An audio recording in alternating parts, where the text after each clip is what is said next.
प्रदीप जी और संजय जी, मैं फौरन आपके पास आ रही हूं, लेकिन तहसीन जी, एक बात का श्रेय तो आपको नरेंद्र मोदी सरकार को देना ही पड़ेगा, जैसा कि बीजेपी की ओर से बार बार कहा जा रहा है।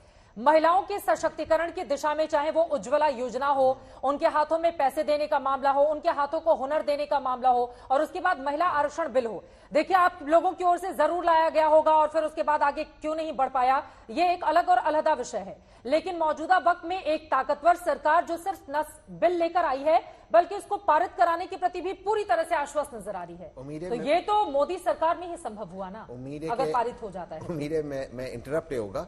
आपने ये सवाल पूछा, मैं एक्चुअली मेंबर ऑफ पार्लियामेंट का उत्तर दूंगा, लेकिन आपके सवाल का पहले उत्तर दूंगा। बिल्कुल सही, बहुत शक्तिशाली सरकार है, बिल्कुल सही, मैं मानता हूं।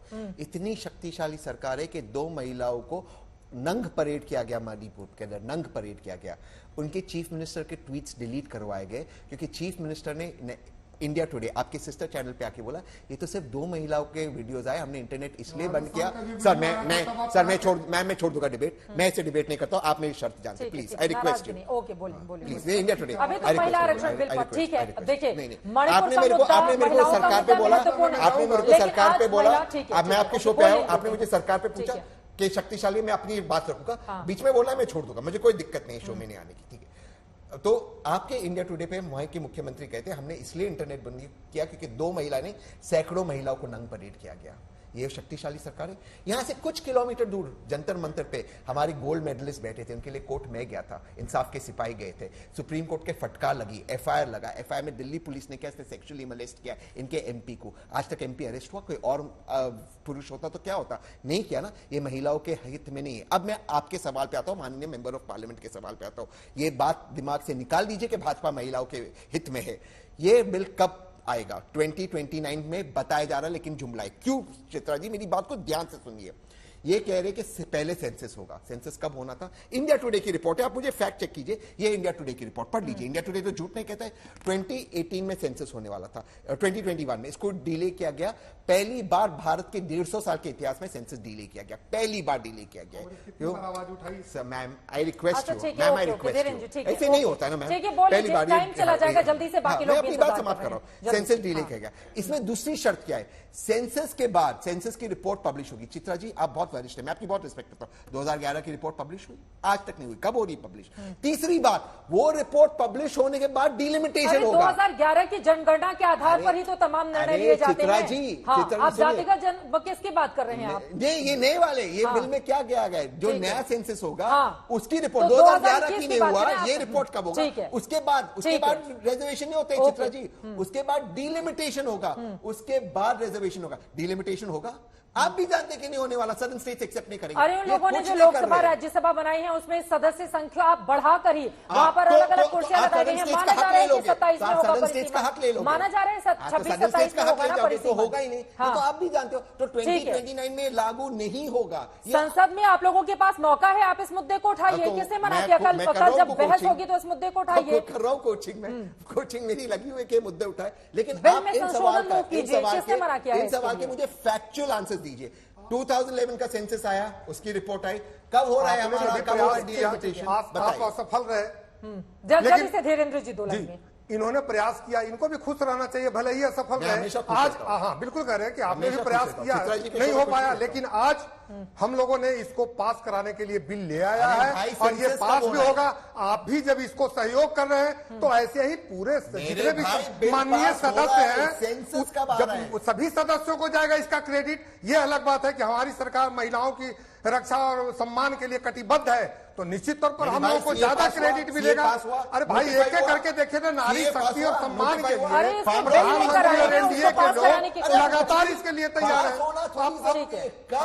आप बोल रहे हैं कि पास होना जरूरी नहीं है, आप पहले तो आवाज नहीं उठा रहे थे, अब अगर पास हो रहा है मीन एक निकालने से क्या फायदा? आज खुश होने का दिन है, महिलाओं को, माता को, बहनों को खुश होने दीजिए ना, क्यों उस पर विघ्न डाल रहे हैं आप? आज बड़ा दिन है देश के लिए, आज विश्व को एक संदेश जा रहा है नए लोकसभा से, आज सदन से। फिर जुमलाबाजी तो आप लोग कर रहे हैं, आप हर का हल्ला कर रहे हैं, कभी आप प्रेस को छोड़ेंगे। अरे इसीलिए हम आप लोगों को करते कि सुनते रहे, इसीलिए अरे मास्टर स्ट्रोक नहीं, ये स्ट्रोक माँ के लिए है, ठीक है, स्ट्रोक बहन के लिए है। ठीक है, अब मैं जरा आज जाती हूँ प्रदीप गुप्ता जी संजय कुमार जी के पास। ठीक है ठीक है ठीक है, एक सेकंड। महिला आरक्षण बिल पर ही रहते हैं प्लीज। महिला आरक्षण बिल पर प्लीज। देखिए आप दोनों, एक सेकंड सर, एक सेकंड। यहाँ पर दोनों ही पुरुष बैठकर किसी भी महिला की आवाज नहीं दबा सकते। आप दोनों लोग शांत रहें, मुझे सवाल पूछने दें। ठीक है, अब मैं आ जाती हूँ प्रदीप जी आपके पास और संजय जी आपके पास आ जाती हूँ। प्रदीप जी पहले सवाल आपसे, चूंकि 2014 से ज्यादा वोट महिलाओं के 2019 में बीजेपी की सरकार को नरेंद्र मोदी के नाम पर मिले, उसके पीछे की बड़ी वजह क्या रही और 2024 में क्या आपको लगता है कि इसको कंटिन्यू कर जाने में भारतीय जनता पार्टी कामयाब रहेगी या फिर जो मुद्दे तहसीन पूनावाला की ओर से उठाए गए हैं उन मुद्दों पर उसको परेशानी भी बड़ी हो सकती है? देखिए, सबसे बड़ी वजह जो 14 में और 19 में और खासकर बीजेपी को 14 के बाद 19 में वो जो 5 साल का प्रशासन था बीजेपी सरकार का, उसके अंदर जो सबसे मुख्य बात है रसोई में गैस का आना, महिलाओं के लिए शौचालय, आवास योजना तो इंदिरा गांधी जी के भी समय इंदिरा आवास योजना थी, शौचालय का भी मनमोहन जी की सरकार में अनाउंस हो चुका था और मिलना भी जमीन पे चालू हो गया था। लेकिन एक होती है घोषणा और एक होता है मिलना और दूसरा होता है कितना मिलना लोगों को, जो डिलीवरी कहते हैं आप, जो राजीव गांधी जी कहते थे कि 100 रुपए चलते हैं और 15 पहुंचते हैं। तो आज की डेट में टेक्नोलॉजी है, सरकार है, इच्छा शक्ति है, प्रशासन है, सभी के चलते वो आज की डेट में 15% से उठ के 65% तक पहुंच गया है। तो आपने जो सवाल पूछा कि महिलाओं के वोट में इजाफा क्यों हुआ, आप ये सोच सकती हैं कि किसी महिला के नाम पे यदि घर हो तो उसका सशक्तिकरण का अंदाजा आप लगा सकती हैं। चूल्हा जो फूकना है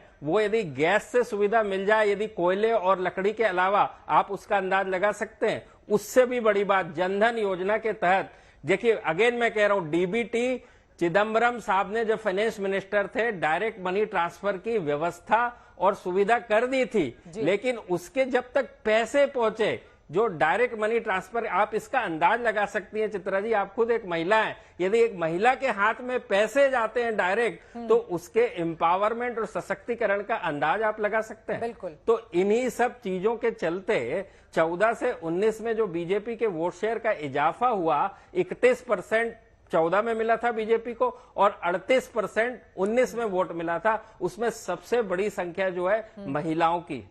यही सवाल आपसे भी इन सारी सुविधाओं के चलते। और एक मैं आपके दर्शकों को एक बात बताना चाहता हूं, संक्षिप्त में एक बात, 1999 की बात कर लें, 20 साल पहले, क्योंकि हम 96 के बिल जब पेश हुआ और आज हम पारित होने के कगार पे हैं और जिस हिसाब से लागू होने की बात हो रही है उसके लिए और दूसरे 3-4 साल की बात हो रही है। इतना बड़ा दायरा जिसमें कि 2 बार मनमोहन सिंह की सरकार, 1 बार अटल बिहारी सरकार जी, पूरे 5 साल की बात कर रहा हूं, और एक सरकार नरेंद्र मोदी की। इन 20 सालों के बाद यदि ये बिल पारित होता है तो अपने आप में ये बहुत ऐतिहासिक निर्णय होगा। लेकिन सबसे बड़ी चीज है कि ये लागू कब होगा, लागू कब होगा, ये बड़ा सवाल है। संजय जी, यही सवाल आपसे भी, चूंकि चुनावों के मद्देनजर यकीनन राजनीति में जब कोई बड़ा कदम उठाया जाता है उसके सीधे जोड़कर देखा जाता है, लेकिन कांग्रेस पार्टी सोनिया गांधी को भी श्रेय दे रही है कि उनकी वजह से दबाव में सरकार लेकर आई।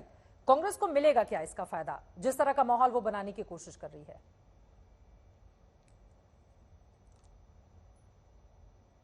आपकी आवाज नहीं आ रही है संजय जी, स्क्रीन शायद म्यूट हो, एक बार आप देख लें, स्क्रीन शायद म्यूट हो सामने। कोई तकनीकी दिक्कत आ रही है, जल्दी से, ठीक है सुजाता जी, जल्दी से 2 लाइन में अपनी बात। सुजाता पांडे जी।